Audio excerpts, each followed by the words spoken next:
Hey everybody, welcome back to the Chorizo Bro Show. This is Joseph back at it again with another video for you. So I think we're gonna switch it up a little bit today, and I know I've been saying that on a lot of our recent videos. We tend to do adaptations of books that somebody turned into a movie, or I tend to do a book review by myself. I usually have my buddies here to kind of discuss the whole thing with, and today we're doing a first. I'm gonna be talking about a movie, and not really a movie review, but just kind of talking about this movie by myself. So this is going to be definitely kind of different than what I normally do here, so if you'll go on this ride with me, thank you. So we're talking about First Reformed from 2017. First Reformed was written and directed by Paul Schrader, the taxi driver Paul Schrader.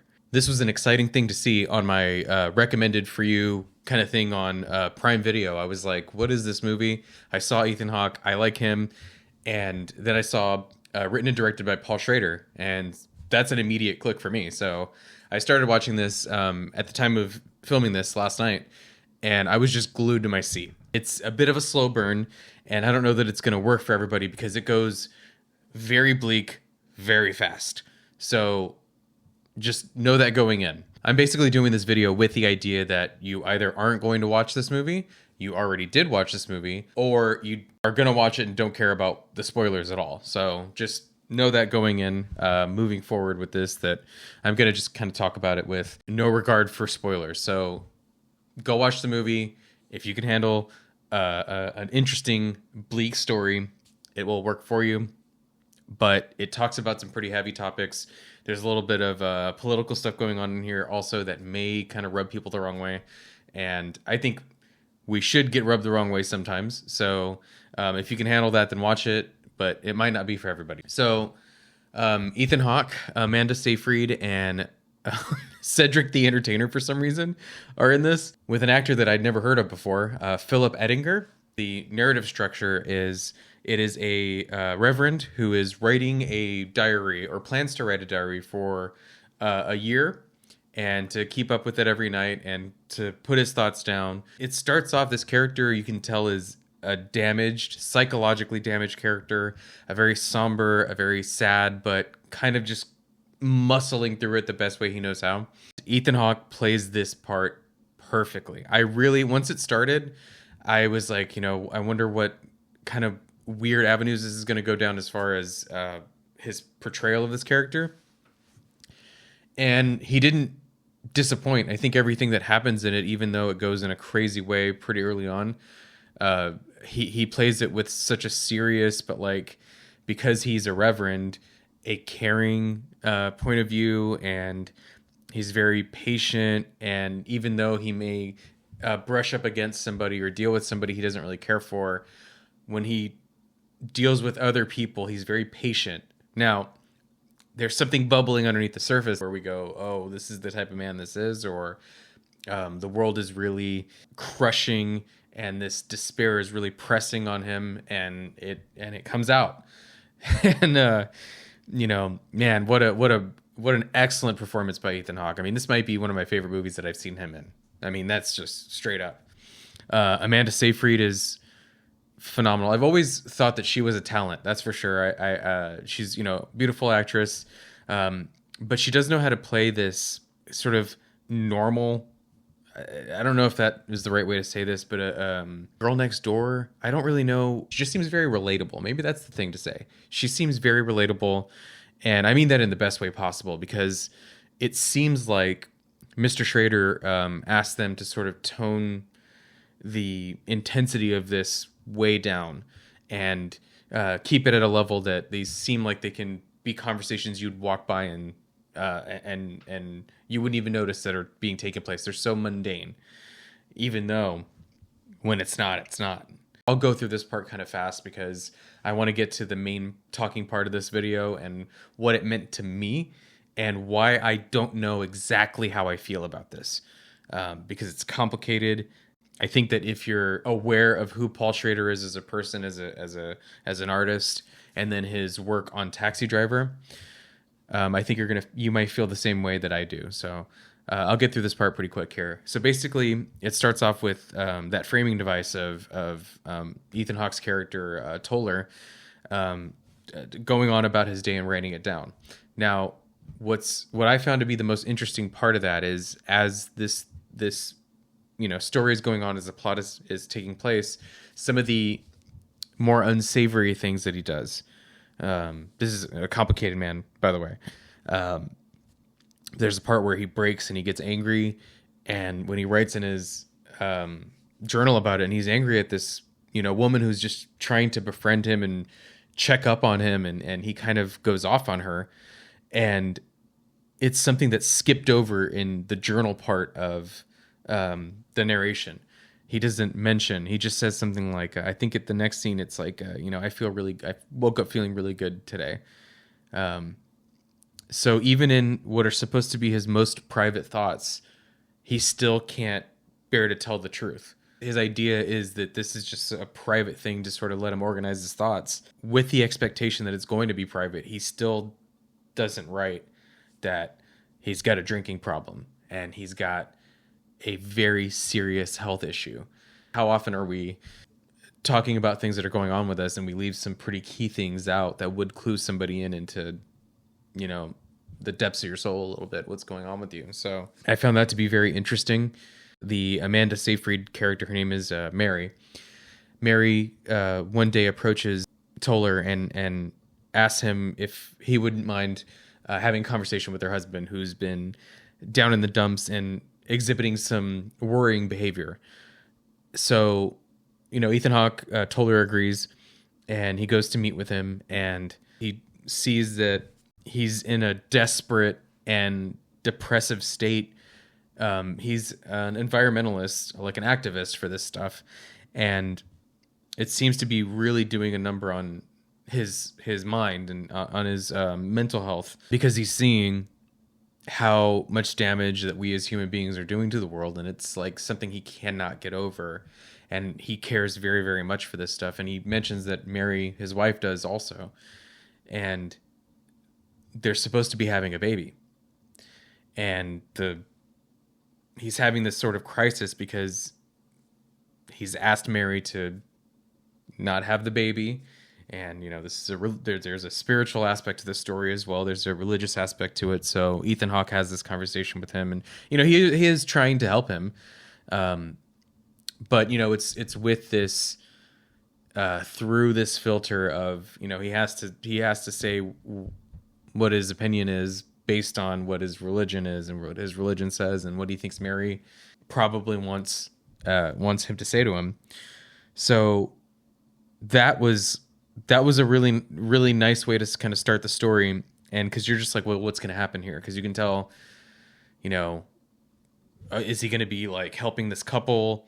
And is this going to be a relationship movie? And, you don't know. I didn't know where it was going to go. Toller ends up talking to Mary again, and she's like, hey, I found something and you ought to see it. So it appears that our Michael is Mary's husband. Mike's been planning something violent, something horrific, and something in line with his ideology.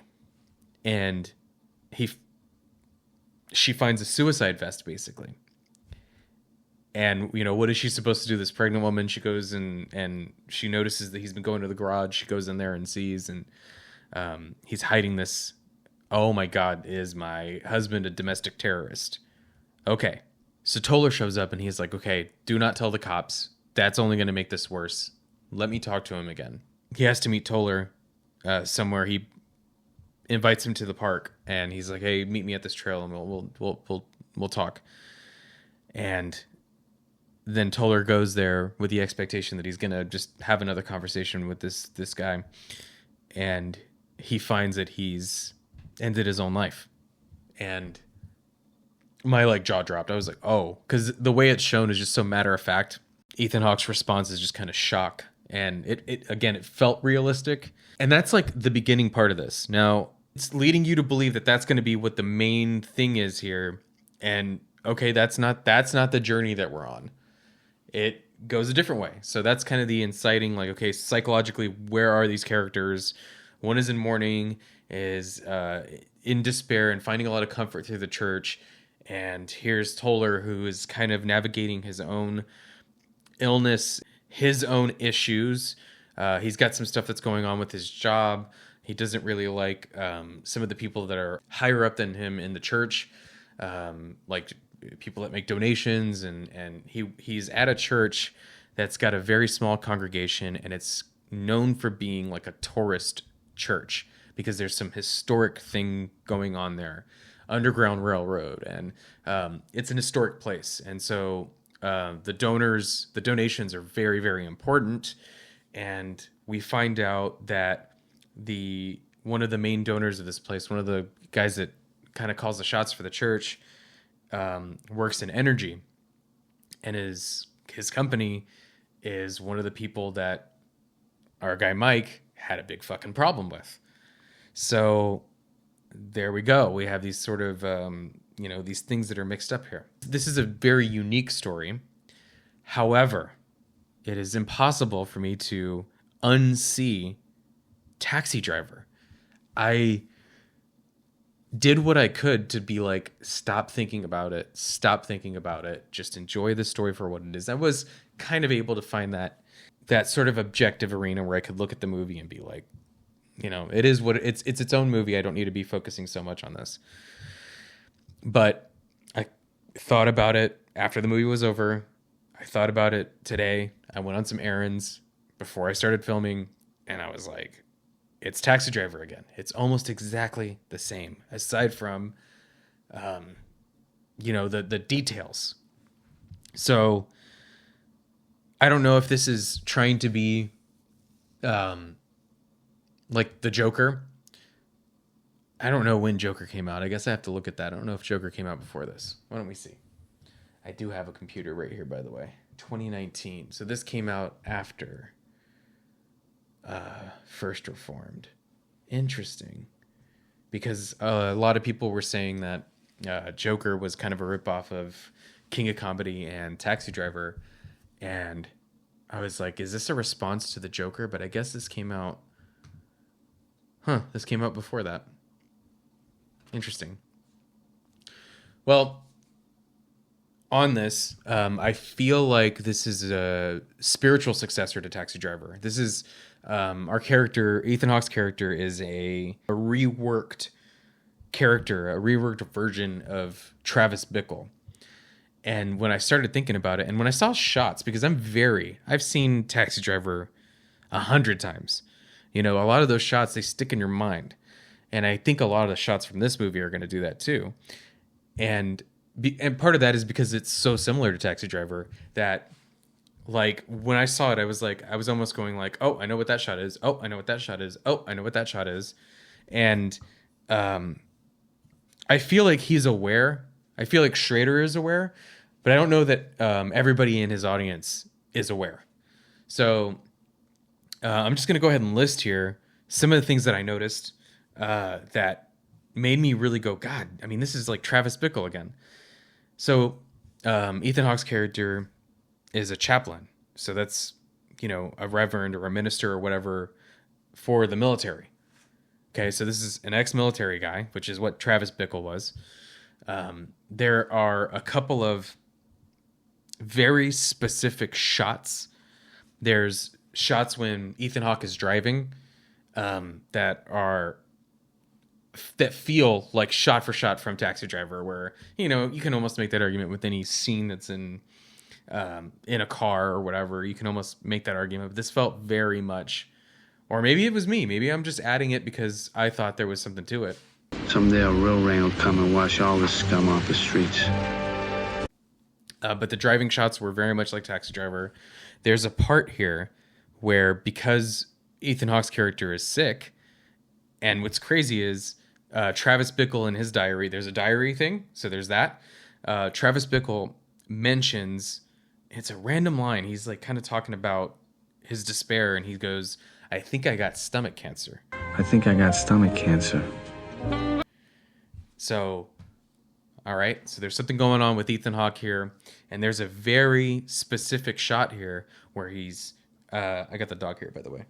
Well, where he's drinking his whiskey, and the camera zooms in on his whiskey as he's pouring that really pink Pepto-Bismol into his whiskey.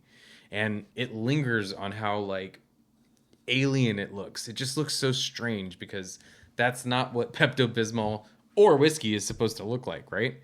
So there's a scene in Taxi Driver where he's hanging out at a diner with the other drivers and he puts an Alka-Seltzer into his water and the shot just fucking lingers as the effervescence comes up, and I was like, that's the shot from Taxi Driver. They have a sort of Spartan lifestyle. Now, that could just be that reverends just have that when they live, at the church. I assume that they're not living this extravagant lifestyle, or they don't have a lot of space, but they just live there. So it's this Spartan existence. It reminded me of Travis Bickle in his little apartment. There's this idea of, it being a lonely character or a character that doesn't really fit in with his environment. There's a part where he mentions Ethan Hawke's character mentions, I lost my son in the war and my marriage got fucked up after that. So that's why I'm doing this. So he seems to be pretty good at his job. But all this stuff that's going on around him is fucking with him. God's lonely man. But the point is that they're lonely.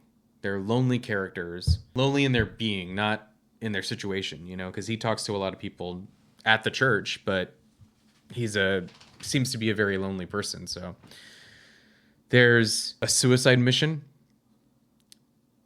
So that happens. A suicide mission that they decide to not go on. So there's the part where he decides he's going to do something about this horrible oil or whatever executive, whatever he is, and he's gonna make a scene about it, right? And there's that part. Come here. There's that part where in Taxi Driver, he does the Mohawk thing, and then he's gonna assassinate a political figure, and then chickens out, doesn't do it. And that happens at the end of this, where Ethan Hawke's character decides he's going to put on the suicide vest, and then he sees that Amanda Seyfried's character is there, and he's like, well, she's not supposed to be a part of this. Then he ends up not doing it. There's self-flagellation. There's scenes where he hurts himself. And there's a part where he finds barbed wire around a little graveyard behind the church. I'm assuming it's behind the church. And wraps it around his torso in a insane scene. Insane. And there's a part where Travis is doing this, and he's holding his fist over a flame over the stove. And I think it's serving two purposes in Taxi Driver, where he's like preparing he knows he's going to go on a mission, so he's going to feel pain, but it's also like repentance, or there's something about suffering that's supposed to be just. It's just that we suffer, and so there's that. I mean, there's even like an ambiguous ending, because people argue in the ending of Taxi Driver, after he does the shootout and he saves Jodie Foster's character, he's slumped over in the cushion that's in the room, and he does psh, psh, jokingly, and he's bleeding, and then there's that overhead shot, and people interpret that as his sort of soul leaving his body, and then the very end, he runs into Sybil Shepherd's character. And her attitude towards him has changed, even though he's been acting like a psycho the whole movie. She sees that he's getting some fame, or that he's some kind of heroic figure. And then she's like kind of asking to like hang out with him again. And that's been interpreted as like a fever dream of him dying. So it's like him sort of seeing what he would have liked. And that happens in this. The ending is this. There's this like tension between him and Amanda Seyfried. after what happens with her husband, where she sort of feels safe with him, so she's constantly like wanting to talk to him, wanting to be around him, and having excuses to like be alone with him and whatever. And then in a weak moment, they have this like weird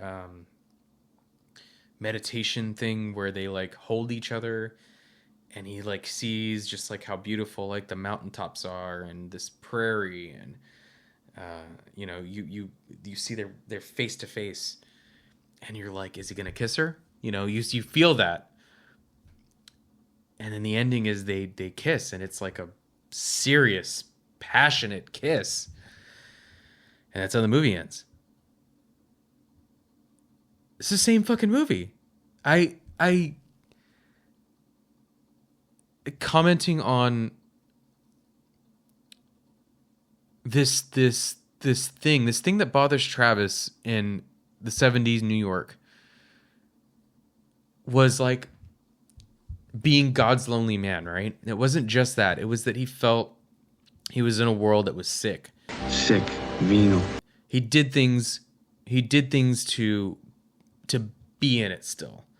He chose to do these routes where he would see the worst parts of the city and to like reaffirm what he already feels. He goes, well, if you're gonna go and see the scummiest part of the city, and you're gonna go drive these routes Anytime, anywhere. then it's gonna affirm a feeling you already had that these places suck, or that the city's a pit, and there's a little bit of that sort of thing here where he finds Michael's laptop, and he starts going through it, and he sees what he's been searching, and gets interested in the environmentalist stuff.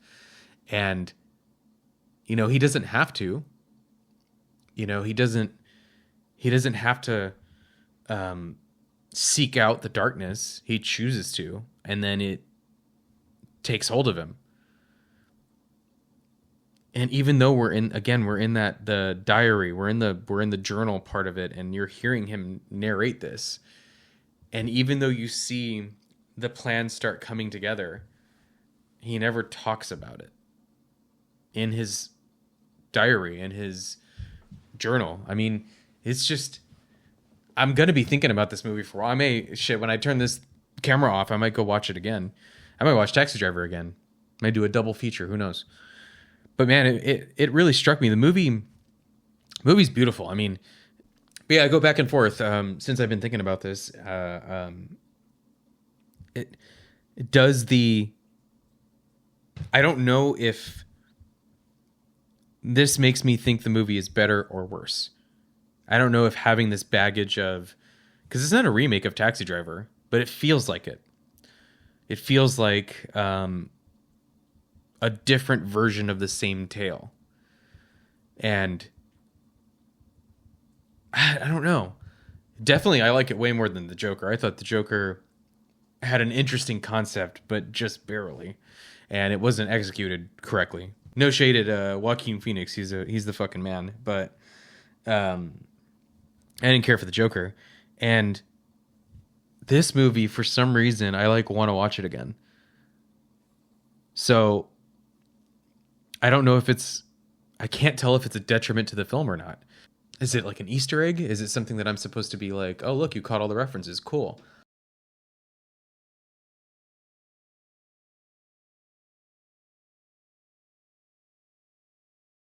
Can you sort of see the differences and see what I'm trying to do here? Is there that? Or is it like Martin Scorsese?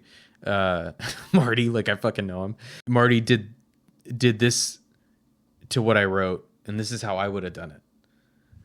I don't know. Yeah, I will say this too. Not that I have a problem with Cedric the Entertainer, but this reminded me of Gone Girl, where Gone Girl had what's the fucking Medea guy? Gone Girl had Tyler Perry, and he did a fine job, but you can't help but look at him when he's in that role and be like, yeah, it's why is the Medea guy here? So when I was watching this, again, his performance was fine. It was whatever.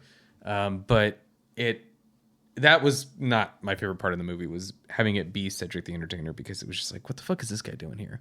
He never seems to be doing a bad job, but they treat him like he doesn't do a good job. So I'm wondering, is it like The Journal, where the movie isn't showing us all the bad shit that he does, or like all the stuff where he messes up, or maybe he's bad at all sorts of things? When it comes down to, they all have conversations with him about his health. Hey, we're just worried about you. And then everyone's like, he's so secretive. It's like, yeah, he's secretive to himself even. If he's the only one reading this diary, like, why isn't he just writing, oh, I got in a fight with that bitch at work? I'm say that she is trying to legitimately just be nice to him. Or, you know, Cedric the Entertainer's a fucking asshole, or whatever. Or, hey, I helped Mary Mansana, and, you know, her husband might have been close to a domestic terrorist, and I maybe could have done something different. I don't know. So, yeah, and I put my copy of The Diary of a Country Priest up here because this movie apparently is getting compared a lot to the film version of this. Now, this is something I've been planning on reading. I went through a little phase where I was reading all about Catholic saints and shit, and I was getting really interested in that. And I read Silence, and I did a video on it, and I don't know, I think I had like allergies, or I was not feeling well, and I just didn't like the way the video was coming out, so I trashed it. But in doing that, I picked up some books that were recommended because I enjoyed Silence, and Diary of a Country Priest was on there. Apparently the film version of that, this was written in 1936, and the film version was done in 1951, and there are a lot of parallels to that movie. So there you go. I mean, I don't know if Mr. Schrader was trying to do sort of a version of Taxi Driver and Diary of a Country Priest, and I don't know. Well, at the end of the day, I'm really glad I watched it, and it affected me kind of deeply. I've been thinking about it kind of nonstop since I watched it. And I may watch some other Paul Schrader movies. I don't know. But I definitely think you guys check it out if you haven't. Or I'm curious to see if you guys picked up on the same stuff that I did. Or am I wrong? Did I miss something? Am I trying too hard to connect it? Did I just see Paul Schrader and just go, oh, Taxi Driver, and then just couldn't like unsee it? Or, you know, is it stilted because he's only got one thing that he knows how to do really well, and like that's it? I don't know, but I want to know what you guys think. So just fill me in on what your idea on this is, because I haven't talked about this movie with anybody. I don't know if anyone's seen it. It's an A24 movie, and I know that people really dig their like horror movies and shit. This isn't a horror movie. This is something different.